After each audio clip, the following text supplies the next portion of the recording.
जागृति यात्रा यानी कि महम के विधायक बलराज कुंडू जो है वो पूरे हरियाणा में लेकर निकले हैं। जो यात्रा है जन जागृति यात्रा है जो वो कैथल में पहुंची है, कैथल के कपिस्थल भूमि पर पहुंची है।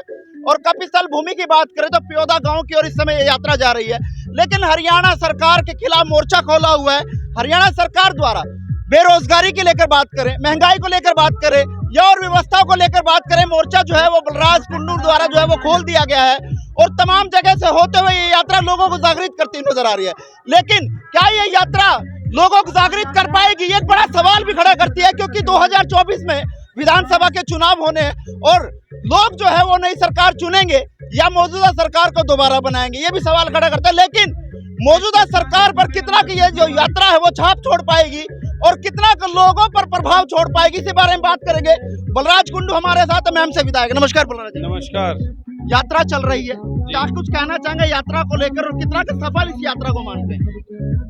ये आप खुद ही देख रहे हैं जिस प्रकार का ये कारवां बढ़ता जा रहा है, ये सरकार की नीतियों के खिलाफ लोगों का गुस्सा और आक्रोश है। लोग तंग आ चुके हैं इस झूठ और लूट की राजनीति से। अब लोग बदलाव चाहते हैं, अब सत्ता परिवर्तन नहीं व्यवस्था परिवर्तन चाहिए लोगों को। किन किन बातों को लेकर लोगों को जागृत किया जा रहा है मंच के माध्यम से, यात्रा के माध्यम से? किन किन मुद्दों को लेकर जो है वो लोगों के बीच में आज मुद्दा किसान की बात करें, किसान सड़कों पर बैठा है। मैं महेंद्र नांगल चौधरी से लिए कल यहाँ कैथल पहुँच गया।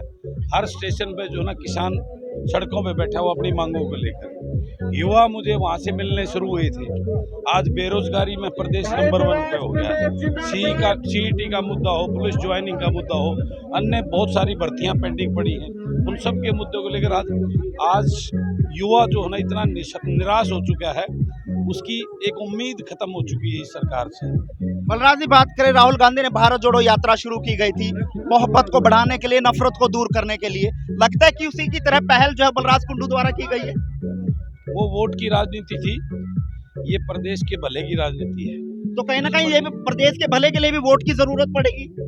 मैं उनको जगाने के लिए जो है ना लोगों को, ये लूट की दुकानें बंद हों, ये पार्टियां जो है बड़े बड़े सपने ख्वाब दिखाकर, जो झूठे सपने दिखाकर जो लोगों से उनकी वोट को लूटते हैं।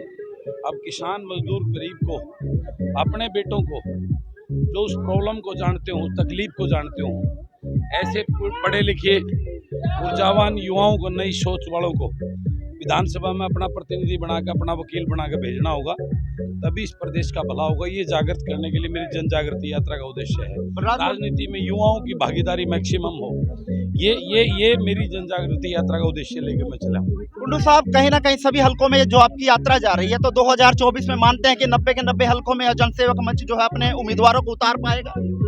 ये उसके बाद लोगों से चर्चा की जाएगी, उसके बाद आगे की रणनीति तय करेंगे। कहीं ना कहीं लोग ये भी कहते हैं नजर आने, चाहे वो सत्ता पक्ष के हों चाहे वो विपक्ष के हों, वो ये भी कहते हैं कहीं ना कहीं ये जो यात्रा है कहीं ना कहीं प्रेरित करती है, कहीं ना कहीं किसी से जो है समर्थन मिला हुआ है उसको लेकर यात्रा की जा रही है, वो भले चाहे हुड्डा का नाम सामने आता हो या किसी और व्यक्ति का नाम सामने आता हो।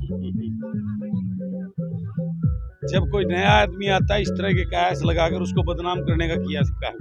ये बड़े बड़े मगरमच्छ जो बैठे हैं, आज एक किसान का बेटा चला इस प्रदेश को जगाने के लिए, एक किसान फौजी का बेटा जो बहुत छोटे से सामान्य परिवार से संबंध रखता है, गांव में पैदा हुआ, गांव के सरकारी स्कूल में पढ़ा हुआ, इन लोगों को डर भैंस ताने लगा है। अब ये इस प्रकार जब बलराज कुंडू की सोच के लोग इस युवा जब आ जाएंगे तो इनकी राजनीति की लूट और झूठ की दुकानें बंद हो जाएंगी। उस बात को बहस से ही इस प्रकार की भ्रांतियों की जो चीजें फैलाने का प्रयास कर रहे हैं। ऐसी न जाने कितने की यात्रा निकली है लेकिन कोई छाप नहीं छोड़ पाई। बलराज कुंडू की ये जो यात्रा है, जन जागृति यात्रा, मानते हैं कि लोगों पर छाप छोड़ पाई? प्रदेश में अभी तक 2 यात्रा निकली है, तीसरी यात्रा। पहले भी बहुत निकली? नहीं, बहुत नहीं निकली है। चौधरी देवीलाल ने निकाली थी, या एक बार अधूरी आधा ट्रैक्टर में बैठ के थोड़ी बहुत अजय सिंह ने निकाली थी। बाकी जो यात्रा जिस प्रकार से मेरी यात्रा है, इस प्रकार की ये अपने आप में पहली यात्रा है। कहीं ना कहीं राहुल गांधी से प्रेरित होकर ये तमाम लोग यात्रा की जा रही है। अभय सिंह चौटाला भी है, वो भी पद यात्रा का जो है वो शुरू करने जा रहे हैं। मैंने इस यात्रा की घोषणा 10 महीने पहले की हुई है। पहले ये नवंबर में शुरू करनी थी, फिर मैंने चंडीगढ़ प्रेस कॉन्फ्रेंस करके इसका ऐलान किया था। फिर नवंबर में किसी कारण नहीं कर पाया तो इसको नए साल में शुरू करने की घोषणा की थी। उसी प्रोग्राम के तहत मेरी यात्रा चल रही है। तो गठबंधन सरकार में लगातार जो है कहीं ना खींचतान होती हुई नजर आ रही है, तो क्या मानते हैं कि जो गठबंधन सरकार है लोगों पे सही काम कर पा रही है, या अगर सत्ता में एक सरकार होती काम कर पाती? ये ठगबंधन सरकार है, ये लुटेरों की सरकार है। इस प्रदेश को लूट रहे हैं दबा के, मोटा कमीशन खोरी, ऐसा खुला लूट आज तक हमने देखी नहीं है। जिस प्रकार की लूट इस ठगबंधन की सरकार ने बता रखी है। बलराज कुंडू जी, यहाँ के मौके के अगर जिला परिषद के चेयरमैन है दीप मलिक जी, उन्होंने भी यहाँ के जो राज्य मंत्री है कमलेश डांडा, उन पर कमीशन खोरी के आरोप लगाए, कितना सही मानते हैं और कहाँ देखते हैं कि वाकई में कमीशन खोरी चल रही है सरकार में? ये उन्होंने जो लगाए वो एकदम सत्य लगाए हैं। ये इस सरकार का एजेंडा ये है, जितना इस प्रदेश को लूटा जा सके उतना लूटो। आज प्रदेश सरकार पे, हरियाणा सरकार पे 3.5 लाख करोड़ का कर्जा हर साल जो बढ़ता जा रहा है, वो इन नेताओं के घर भर रहे हैं। कोई विकास डेवलपमेंट नहीं हो रहा गाँव के अंदर या प्रदेश का, ये सारा लूट में ही पैसा जा रहा है। तो अंत में लोगों से क्या अपील करना चाहेंगे? लगता है कि 2024 में बलराज कुंडू जो है एक तीसरे मोर्चे का गठन करके कहीं ना कहीं लोगों की जो लोगों के आस है, जो लोगों की आशाएं हैं, वो जनसेवक मंच जो है वो पूर्ण कर पाएगा।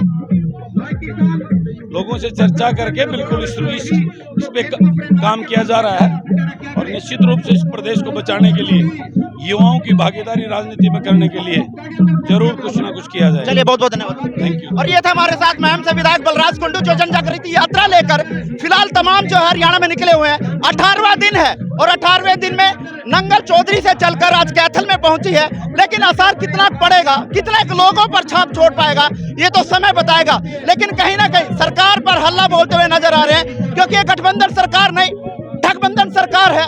लेकिन लोगों की बातें, लोगों के मुद्दे लेकर लगातार लोगों के बीच में जा रहे हैं, लोगों को जागृत करते नजर आ रहे हैं। इस वीडियो को ज्यादा शेयर करें।